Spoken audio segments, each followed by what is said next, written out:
don't take shit. I got no love for the fakeness. If you wanna play tough and wanna hate this, I'll always show up.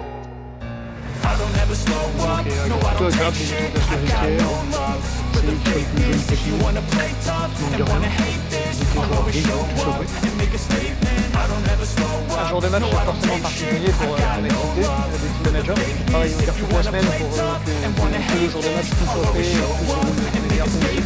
Everything I do so instinctive and À so disposition passionate. Every word I des jeux move so d'équipement qui ont descriptive été like an validés adjective. I got a par vendetta on doit quand même les against faire people who contrôler et got valider it. par Being les negative arbitres when you should be juste avant la getting rencontre. after it. Si c'est pas validé, I got le facts club over qui facts reçoit over prévoit tracks. This toujours and that, un spitting jeu de slow, maillot de speaking secours fast. I pour could l'équipe roast, I adverse. could gas, think I'm Lunettes okay at couleurs, last, et nous but on I emmène don't toujours know des if couleurs that can supplémentaires, erase notamment all pour the les gardiens. past and the Souvent, pettiness. A les reflection gardiens of qui the contrôlent emptiness, les hilarious. You think you're worth my time, you're notamment les couleurs delirious, des arbitres. mysterious because you hide behind a fake exterior, Pour la compo, inferior. You know I'll always be a bit superior. Get off of me, this ain't no humble brag. I want you to hear words, you can say them back. I want you to feel free from the chains that last and to believe in what you got. It was built On to est la last. composition d'équipe du coup. Ok. Tac, mes licences sont là. J'ai un joueur qui va porter un short strap. Donc il y aura un arbitre. Ouais.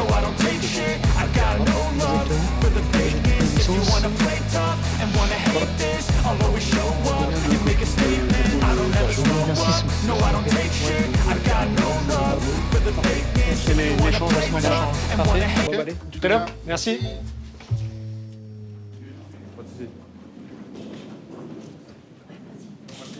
Thanks. Good.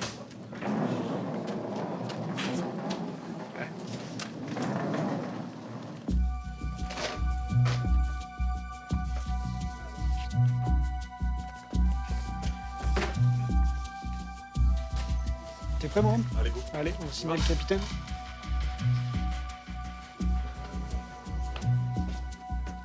Voilà.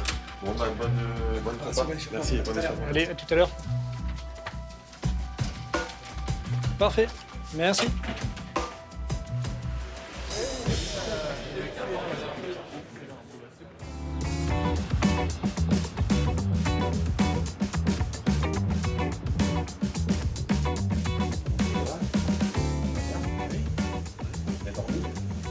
Cette rencontre-là, c'est une première rencontre avec des investisseurs américains qui sont de Boston et qui ont vu dans le club d'Annecy peut-être une opportunité de venir nous accompagner dans le projet.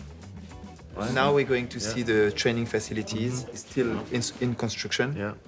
On va pas mettre les casques comme le PSG, mais And after we're doing the presentation, they're going to explain you the club, the history, how it's set up, the numbers as well, important. We're going to do that in the locker room. Ok. si demain, admettons que les choses se fassent, dans un an, j'ai un super anglais.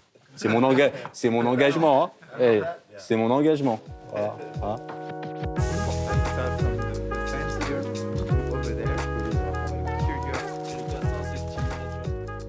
We both actually grew up in the south of France. And so we lived down there for 4 or 5 years. So we both have a soft spot for French football. It's something we love. We follow it very closely. That's, I think, the goal is to figure out if that makes sense. I think the gentlemen we've been with today, they're exploring the right fit. Le projet sportif du club, dont j'ai la responsabilité sur la politique sportive, elle est basée avant tout sur le projet des jeunes qui sont en formation. Le club s'est reconstruit grâce à la formation des jeunes qui ont intégré notre projet de l'équipe phare et qui ont permis petit à petit de revenir jusqu'au niveau N2 national. Aujourd'hui, il y a beaucoup de sollicitations, notamment d'investisseurs qui veulent racheter le club en devenant majoritaire. Nous, l'idée qu'on a, notamment, c'est la position des dirigeants et des actionnaires, c'est qu'on garde une certaine maîtrise de ce que veut devenir le club, certaines est en capacité aujourd'hui de pouvoir continuer à développer le club avec des personnes avant tout des locaux et surtout que les dirigeants actuels puissent continuer à diriger ce club tel qu'on le conçoit. Il nous faut plus de moyens. Il va falloir être en capacité aussi à un moment donné de pouvoir acheter des joueurs pour pouvoir les revendre. Donc ça va faire partie de mon métier et puis aussi de la structure, d'intégrer tout ça et être aussi performant à ce niveau-là, parce que c'est l'économie du club qui en dépend.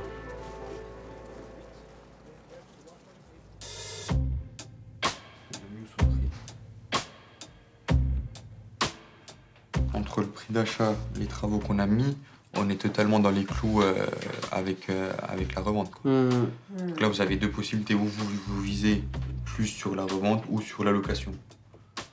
Je suis en Busquets là. Je tempère, je suis très observateur. Observateur, j'écoute. Il n'y a pas besoin de prendre de décision sous la pression de quoi que ce soit. Donc, non, c'est tout le contraire du foot là. C'est tout le contraire de ce que je fais sur un terrain. Vous, pour vous, c'est plus intéressant quand même d'en garder 1 sur 2?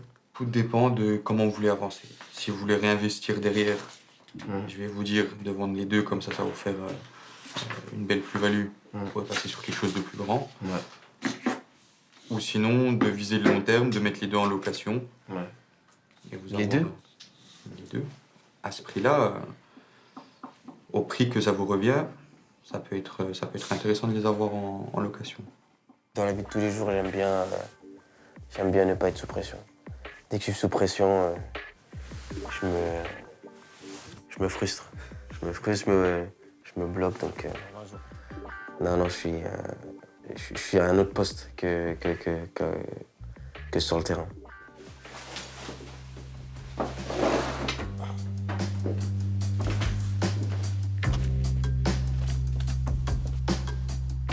Ouais. Le serveur, Ouais. touche à l'italienne, quoi. La télé de ce côté, on peut faire la déco du linge.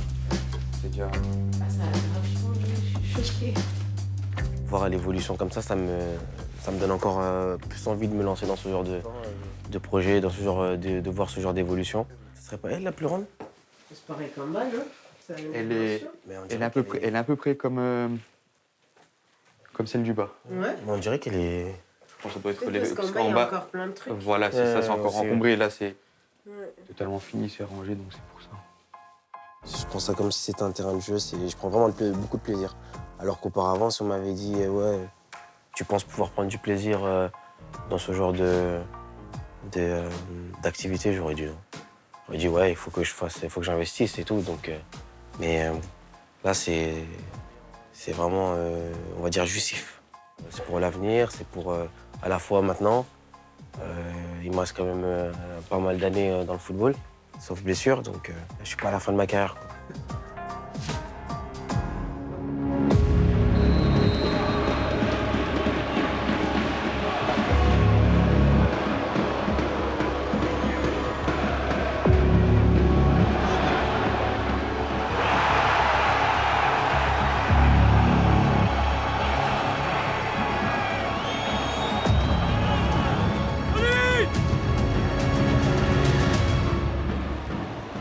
Oh putain! Oh! Sans déconner, il n'y a pas hors-jeu. 11 qui rentre, la place 8, et puis le 91 qui sort et le 18 qui rentre.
Bonne Serge, bienvenue quand même.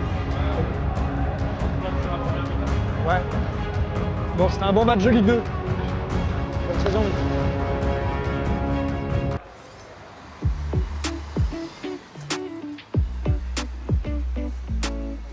J'ai fait 38 ans quand même ici, je les connais tous. Hein. Même ceux qui sont arrivés derrière, curieusement, je les connais aussi très bien. Donc oui, je ne vais pas dire que je suis chez moi, mais je suis très à l'aise ici, c'est sûr. Salut Thierry, ça va? Qui est Thierry Ruffat? C'est l'emblématique rédacteur en chef de France Bleu Mayenne et peut-être surtout plus connu nationalement comme étant le commentateur du Stade Lavallois, finalement quasiment depuis la création de la radio au début des années 80. But à Laval, ici au Stade Francis Levasseur, 1-0 pour Laval. Le but à Laval, c'est quand même c'est une histoire. Ouais. Comment c'est né ça? À l'époque, en première division, on faisait le multiplex de France Inter. Et donc, quand il y avait un but sur un des 10 terrains de première division, boum, on ouvrait le potard et on annonçait le but. Et en fait, je voyais très vite qui avait marqué, contrairement à certains qui mettent du temps à regarder sur leur papier, c'est bien le bon numéro. Et en fait, quand j'ouvrais le potard, ou quand le technicien à l'époque ouvrait le potard, en fait, derrière, il y avait tout le public. But à Laval, but marqué par José Souto. Je sais pas, après, c'est resté comme ça. J'aurais dû le faire breveter, comme je dis à chaque fois, mais voilà, je pense que c'est né comme ça. Thierry, à ton avis, c'est quand que ça a commencé vraiment à ce que le Stade Lavallois fasse partie, comme ça, dans le cœur des Mayennais, soit si important? Alors, moi, je pense qu'il l'a toujours été, quelles que soient les périodes, mais plus encore depuis la montée en Ligue 1, enfin en première division à l'époque, en 76, parce que là, en plus, c'était le petit parmi les grands, quoi. Je ne vais pas dire les bouseux, mais c'était voilà, c'était un peu ça. Il y avait eu des papiers, notamment dans l'équipe. Je me souviens de Victor Perroni qui avait titré Les produits de la ferme. Et ça n'avait pas été hyper bien vu ici. Mais je pense que donc, tout ça, ça procède de ça. C'est que c'était l'irréductible village. Hein. 13 ans en première division dans une ville de 50 000 habitants. Bon, après, il y a eu Auxerre, il y a eu Guingamp. Mais à l'époque, il n'y avait pas eu. C'était vraiment les grosses villes, etc. Et là, Laval, en plus... mais la preuve, c'est que tu cites Auxerre et Guingamp parce que c'est un peu ce même modèle, en fait, finalement. Oui. Et Laval était peut-être le premier des trois, mais... Giroud a toujours dit à Auxerre, mon modèle, moi, c'est Laval. Donc, voilà. On sent qu'il y a effectivement un nouvel engouement au Stade Lavallois grâce à la saison réalisée l'an passé, parce que c'était quand même la 5e consécutive en national. Ça a été long. L'autre fois, la fois d'avant, c'était 3 saisons. Il y a eu, c'est vrai, quelque chose qui s'est passé entre le public et les joueurs, cette équipe, le coach. Et un engouement et effectivement qui perdure, qu'on retrouve encore et puis cette saison. Un très bon groupe, que ce soit l'année dernière ou cette année, parce que c'est un de... je dis ça parce que je suis membre du comité directeur du Stade Lavallois, mais c'est un des critères de recrutement. Il y a le savoir-faire, bien sûr, on ne va pas prendre des tanches, mais il y a aussi le savoir-être. Et là, depuis 2 ans, on a vraiment des gens qui sont très proches des supporters. Un Maggiotti va faire la bringue avec les supporters après les matchs, il entraîne les autres joueurs. Enfin, il y a vraiment une vraie cohésion, un véritable esprit de famille que moi, je n'avais pas connu ça, mais depuis 20 ans. Depuis 20 ans, mais les joueurs vont dîner ensemble, vont au cinéma ensemble, sortent ensemble. Ça, c'était l'un des ingrédients de la montée, c'est évident. Sur les 20 dernières années, ce n'était pas franchement le cas, quoi.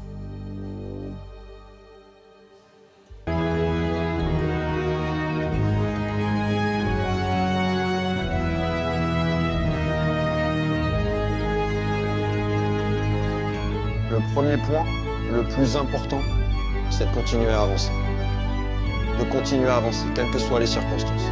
On subit les choses, parfois de manière positive, parfois de manière négative. Il n'y a pas 3 jours.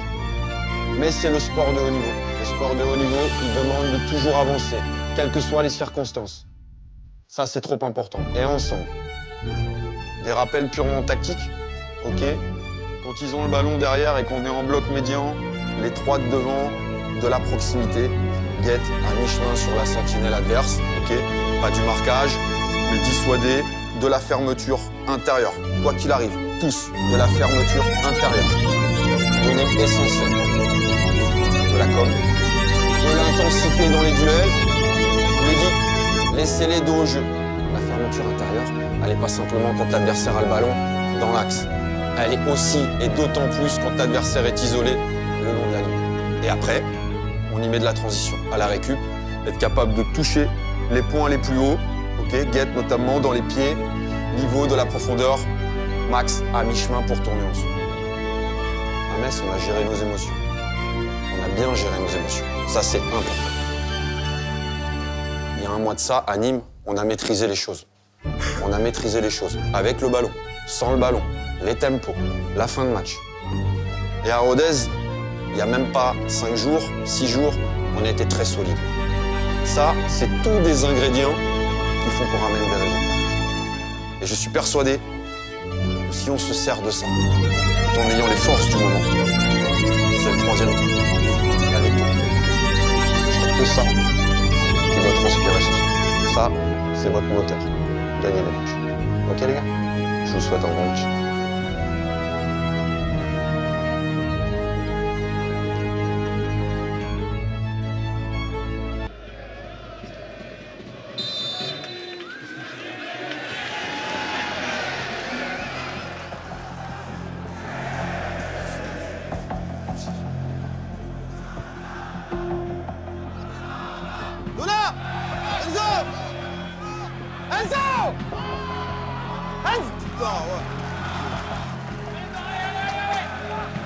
Faut arrêter de dormir aussi. Sap après. Va dans les murs aussi.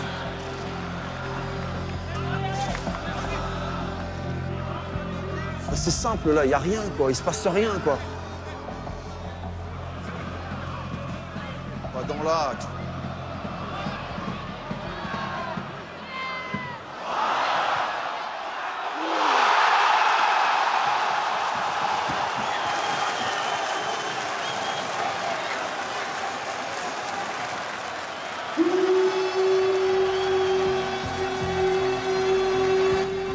Le problème, c'est qu'avec nous, même quand il se passe rien, il se passe un truc. Pourquoi en une? Pourquoi en une? Pourquoi en une? Pourquoi en une? Explique-moi. Il est tout seul, putain. Mais là, tu vois bien qu'il faut pas jouer en une. Il faut prendre le temps, on a le temps.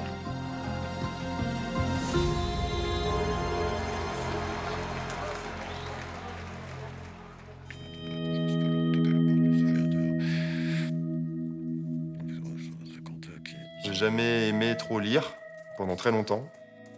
J'ai commencé à lire vers l'âge de 25 ans. Voilà, je m'y suis mis, j'ai commencé à lire certaines choses, etc. Parfois, je lis 2 pages dans la journée, parfois plus. J'arrive plus à lire quand je suis en déplacement. Mais je ne saurais pas dire comment l'écriture est venue, quoi. Mon premier bouquin vraiment qui est sorti, c'est Murmure. Ce ne sont que des textes courts. Il a été fait dans un tout autre contexte puisque ça a été pendant le confinement, donc c'était aussi une période particulière. Quand les enfants partaient à la sieste, moi je prenais 2 heures pour écrire, je savais que j'avais 2 heures. C'est ce qui a conditionné aussi le format du livre.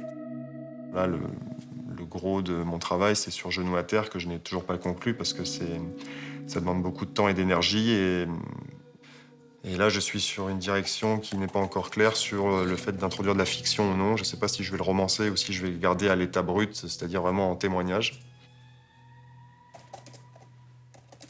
Et donc là, par exemple, ce petit bout là que tu vois griffonné, c'est sur un passage bien précis où j'ai du mal à en fait placer le personnage du chirurgien. Parce que Genoux à terre, évidemment, ça raconte ma blessure quand je me suis rompu le ligament croisé. Et donc j'étais à un moment donné dans mon texte où il fallait que j'introduise le chirurgien à un moment donné où moi je n'avais pas envie de guérir, j'avais pas envie de me soigner, j'avais pas envie de rencontrer n'importe quel chirurgien de France. J'ai vraiment subi cette rééducation. Et donc j'essaye de retranscrire ça. Et le fait qu'on peut aller au bout d'un objectif, parce que l'objectif c'était malgré tout de se soigner, mais sans avoir toujours un discours de puissance, de force, de ce qui ne tue pas rend plus fort, toutes ces phrases toutes faites qu'on voit partout. Je me suis soigné, mais j'en ai bavé dans ma tête parce que j'avais pas envie d'aller au sens de rééducation. Et j'avais malgré tout aussi envie de pouvoir revenir sur un terrain, de montrer à mon fils que son père pouvait encore jouer au football. J'avais envie qu'ils puissent encore vivre des émotions via leur père, d'un vestiaire professionnel, d'une ambiance de stade professionnelle, parce que c'est pas donné à tout le monde. Le milieu du foot est assez différent, finalement. Mais c'est pas plus mal, c'est bien de préserver aussi, voilà, une part plus intime de ma vie. Voilà. Après, si ça devient si mes textes trouvent un public plus large, bon, voilà, il sera temps d'en parler. Pour l'instant, c'est pas le cas.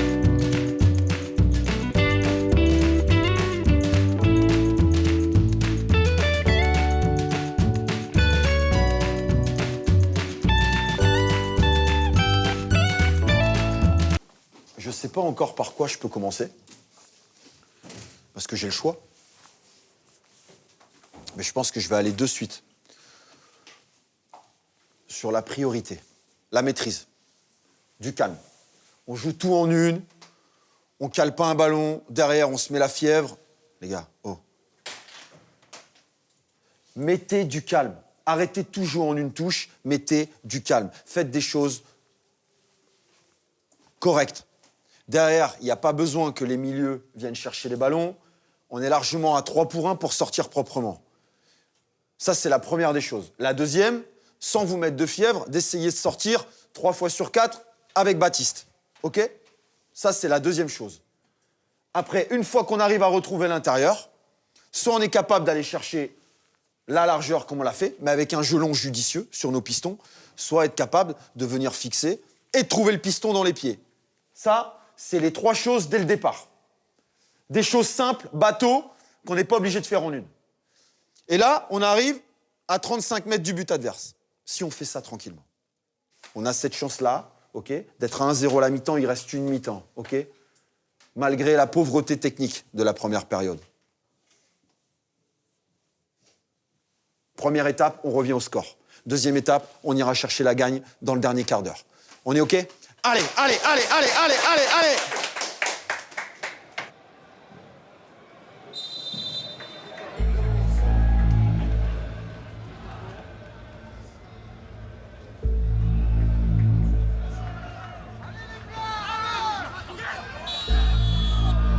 Eh, monsieur l'arbitre, ils vont la faire toute la mi-temps, celle-là, sans déconner. Toute la mi-temps, ils la font? Putain, mais les deux, ils sont en même temps à la tête, c'est un truc de fou. Mais non, faut sentir le foot, là. Bat, on passe à 4 derrière, OK? Tu passes devant, Amine là-bas, OK? On fait passer Baptiste au milieu, d'accord?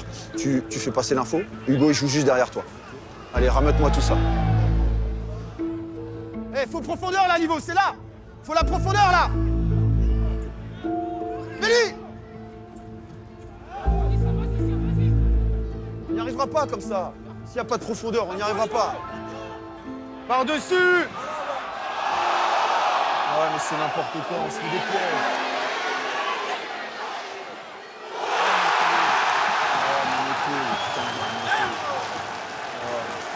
Putain, c'est une boucherie. C'est de la gueule des gens. C'était de la gueule des gens.